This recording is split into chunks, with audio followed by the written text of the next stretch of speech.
Nyuma keyboard kuna kundi la watu, kundi la wazima na kundi la wafu, kundi la walofinywa na kuminywa na watu, na kuzimwa na kumizwa kwa kauli za watu, na sauti zao sauti zetu, sauti zimelala, sauti za wanyonge, sauti za busara.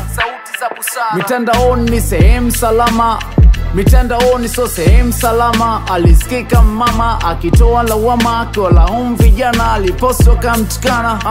Tumejificha kwenye akaunti feki, kikanyaga Twitter spana kudada deki, mambo hayaelezeki, hakuna uhuru. Hatujadili mambo, tumegeuka kunguru, hali kama tiki bando online kufuru. Tukiuliza tunaambiwa ni ushuru. Ukuaji wa mitandao ya kijamii umerahisisha mambo mengi sana katika maisha yetu ya kila siku. Imekuwa ikitumika kama njia ya kujipatia taarifa, kutafuta marafiki, kufanya biashara, kuanzisha na kuchangia hoja mbalimbali zinazohusu maendeleo. 80% ya Watanzania wana umri wa miaka 35, ambao watumiaji wa kidijitali wa leo na kesho. Lakini je, sauti zao zinasikika na kulindwa mitandaoni? Je, ushiriki wao upoje?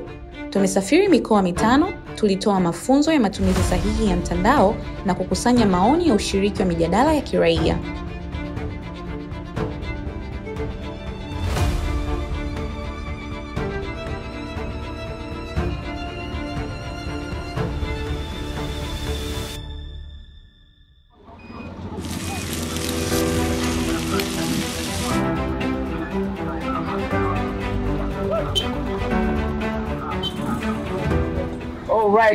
Alright. Bana, leo niko Dodoma, niko na ndugu zangu hapa, vijana wenzangu wa kike na wa kiume. Sawa bana. Hii sehemu moja inaitwa Chako ni Chako. Mtu akwambia Chako ni Chako Dodoma, wewe unamwambia nieleweshe Chako ni Chako maana yake. Kwanza kabisa Chako ni Chako, tukirudi kwenye tafsiri ya kawaida, chako ndio cha kwako, cha mwenzako sio chako. Na kama una chako ukija hapa, kitakachokusaidia ni cha kwako. Hili ni eneo la kula bata, eneo ambalo limebarikiwa kwa ajili ya manjumati. Ukija Dodoma na mtoto mzuri, hujafika Chako mwanangu, wewe hujaingia Dodoma. Sawa. Sasa bana, mimi nataka tuongeeni kitu kimoja. Sawa bana? Nataka tuongelee kuhusu masuala ya mitandao ya kijamii, au sio? Najua kila mtu hapa anatumia mitandao ya kijamii, au sio? Wewe ukiamka asubuhi, unaangaliaga nini kwenye mitandao ya kijamii? Brother, yaani asubuhi ukiamka ukifungua mtandao wa kijamii unaangaliaga nini? Habari za michezo. Wewe unapenda michezo? Dada hapo? Mimi sina ninachokipenda zaidi ya TikTok. Wewe unapenda TikTok?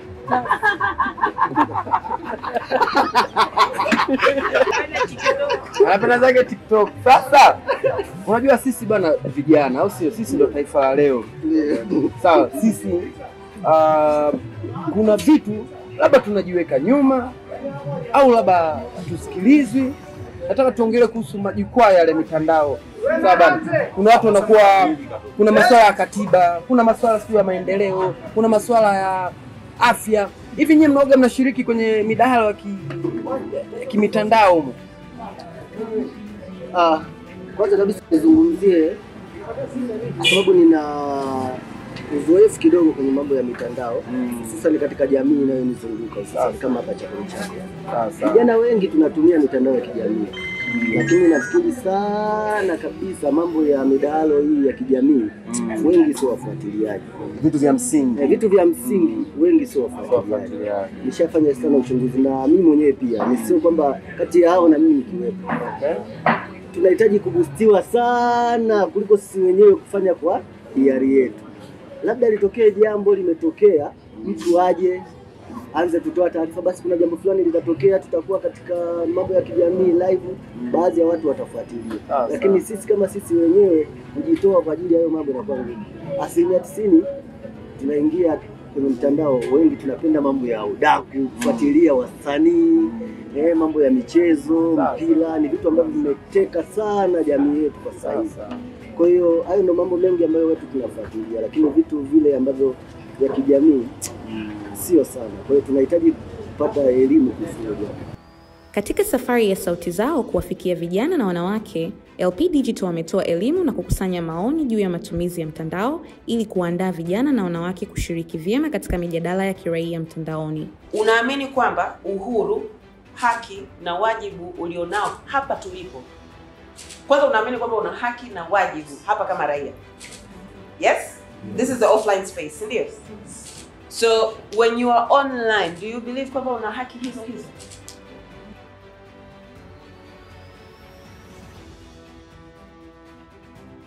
Mtu ana haki ya kuwa raia hai akiwa mtandaoni. Kwa hiyo kama ni kitu chanya, unaruhusiwa kufanyaje? Kukiaddress, kukijibu, kukishiriki, na kwa sababu sauti yako lazima ipazwe na ilindwe. How do we do that kama sauti yako haitasikika? Ukifungia huko ilipo, there is nobody that will know kwamba sauti yako ipo. Ni dhahiri kwamba kwenye mitandao ya kijamii watu wanaenda kucontribute vitu mbalimbali kule. Lakini huyu raia wa kidijitali ataonekana mzuri kutokana na yale matokeo yake ambayo anatupatia. Mfano mzuri, akijifunza vitu vya ujasiriamali na akaja akaviapply kwenye jamii yake, maana yake atakopo ni mzuri, maana vile vitu vimemuelimisha. Tunakupa hiyo katika tafiti ndogo iliyofanywa na LP Digital mwaka 2021 kuhusu ushiriki wa vijana katika mijadala ya kiraia kupitia mitandao ya kijamii.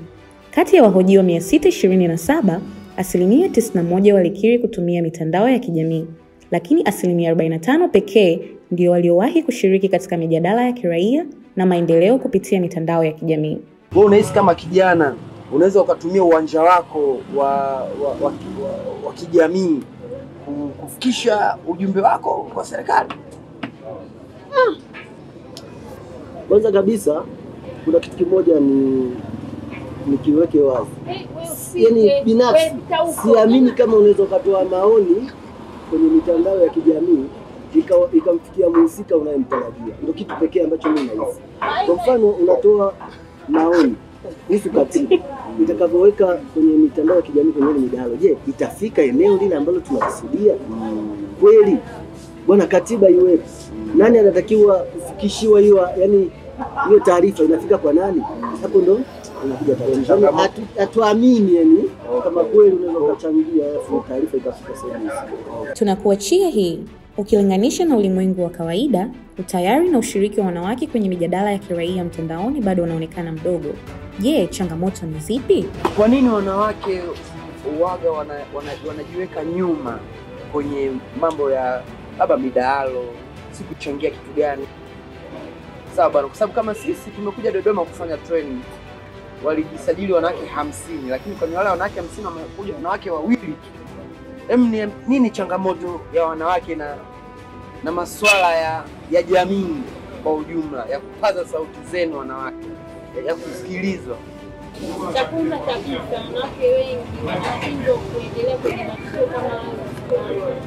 Aidha ni mitaoa wanaokuwa nayo au familia, na wengine Kwani wakonda kwa majukumu hapo, si wanaume hatuna majukumu eti kaka wewe hauna majukumu ba. Ni kweli una majukumu, shida kama mwanamke. Na mwanaume ni tofauti. Mwanamume majukumu yake anayanania mwenyewe, lakini wanawake wengi tunakuwa tunasimamiwa na wanaume. Kwa hiyo wanaume wengine wanakuwa wakati wanawake zao wafanya baadhi ya matukio labda. Kwa hiyo mimi hapa naweza nilikuwa napenda kufanya kitu fulani, lakini mume wangu akaniambia mimi kitu fulani sitaki kufanya hivi na hivi na hivi na hivi. Kwa hiyo inanikuta mimi hapa ile lazima mimi kuachana na kile kitu nikaendelea na mambo. Unaweza ikawa unapenda mambo ya mitandao labda mume wako apendi. Kwa hiyo unajikuta unabaki unaachana na ile yako. Kwa kama mume wako apendi swala mitandao, wewe inabidi usifanye. Wala usijihusishe. Kwa sababu yeye siyataki. Lakini sasa huko kunakuwa kuna mada za msingi. Sio mtandaoni tu lazima utaenda kuangalia picha za udaku. Unaweza ukaenda kuna mambo ya afya. Kuna mambo ya sasa hapo inategemeana na kitu chenye unachokinani. Kama ni mambo ya afya labda ya nini, yani mambo yale muhimu unaweza ukafanya, lakini inategemea na kitu gani unachotaka kuingia mtandaoni ukaenda kufanya. Lakini wanaume wengi mambo ya mitandaoni, kwa sababu mtandaoni kuna mambo mengi. Kuna matukio aina nyingi. Kwa ndio maana unakuta watu wengine wanawakataza watu wao kuhusisha na mambo ya mitandao.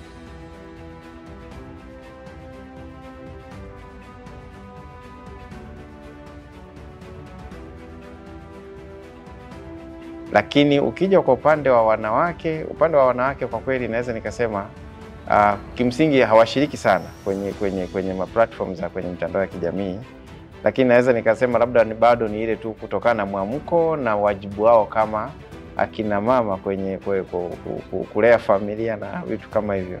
Maana kwa akina mama kwa kweli upande wa familia wenyewe wameweka familia kipaumbele sana. Kwa hiyo muda mwingi wa kuchati na kuingia kwenye mitandao ya kijamii wanaweza wakaukosa. Lakini kwa upande wa vijana mimi na kigezo ambacho naweza nikakisema kama sababu kwao ni agenda. Najadili nini? Najadili mada gani? Najadili masuala ya burudani, najadili masuala gani ambayo yanaweza kuvutia akaingia kwenye mjadala.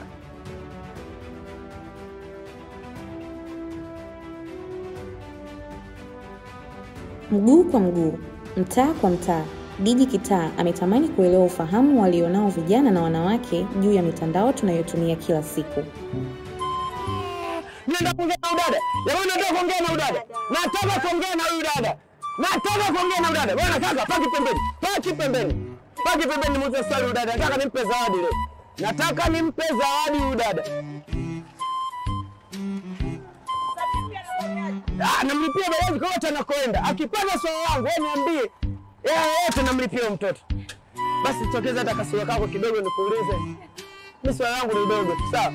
Wewe ukipewa password hapa sasa hivi utanunulia nini?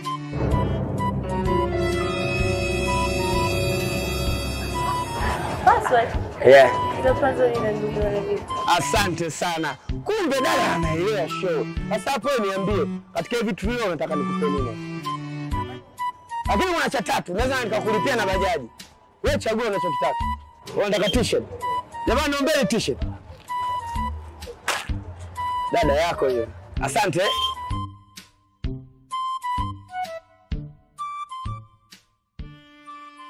Sasa hawa atakaye shinda ndo nampa zawadi. Zawadi zangu ni zile banda na t-shirt. Sawa bado?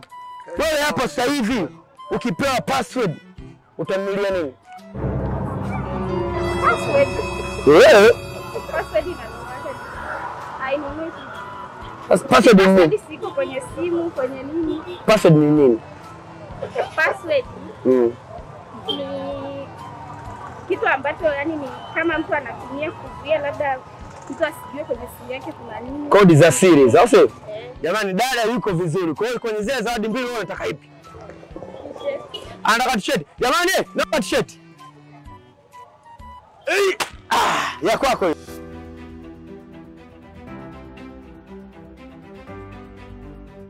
Yaani tuendelee na safari yetu, afu bado tunatuomba. Okay, sawa. Hula amesikia.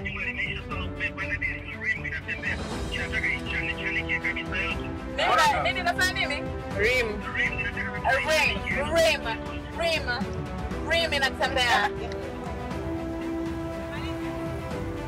Bado.